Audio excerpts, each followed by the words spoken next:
Good morning to everyone. I'm Dr. Sumi MS. The name of the course is Electromagnetic Fields and today's lecture topic is Poynting vector and power flow. On completion, the students will be able to define what is Poynting vector and also obtain the Poynting vector for the time harmonic case. Poynting vector and power flow in electromagnetic fields. Electromagnetic waves can transport energy as a result of their traveling or propagating characteristics. With respect to Maxwell's equations, from third and fourth Maxwell equation, we have the relation that del cross E is equal to minus dou B by dou T, and del cross H can be given as J plus dou B dou D by dou T, where E and H are the respective electric and magnetic fields. Together with the vector identity, a divergence of the curl of electric and magnetic fields del dot E cross H can be given as H dot del cross E minus E dot del cross H.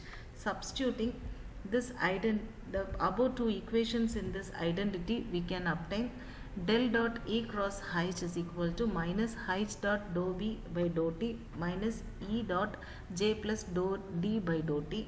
And in a simple medium with conductivity, permittivity as well as permeability considered as constant, we can obtain the above expression as divergence of curl of electric and magnetic field, that is del dot E cross H is equal to minus dou by dou T of 1 by 2 epsilon E square plus 1 by 2 mu H square minus sigma E square, where epsilon, mu and sigma are considered to be as constant.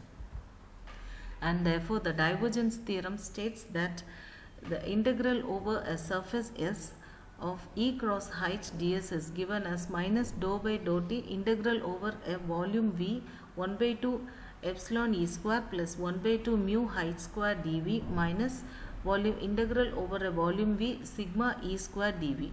So this equation is referred to as the Poynting theorem. It states that the net power flowing out of a given volume is equal to the time rate of decrease in the energy stored within the volume minus the conduction losses.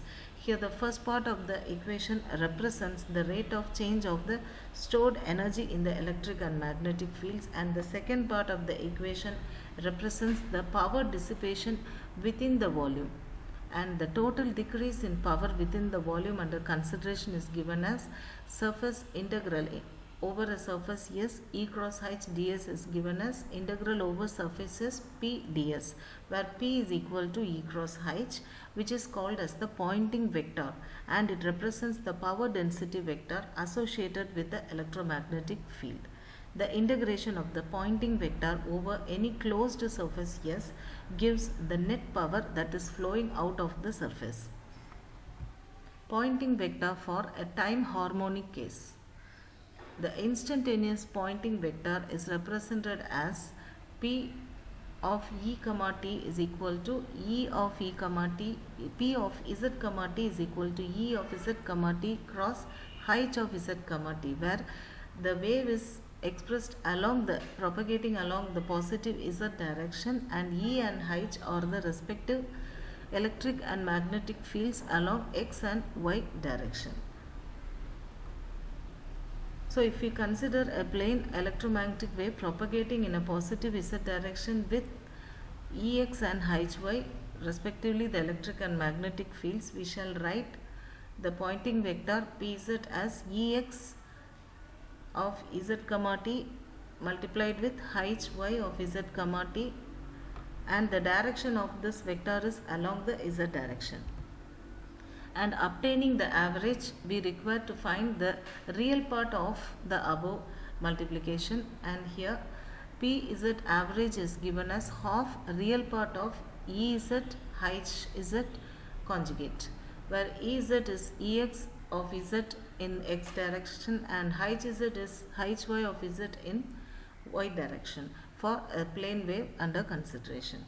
And we can also define a complex Poynting vector as S, which is half of the curl of the electric field and the conjugate of the magnetic field.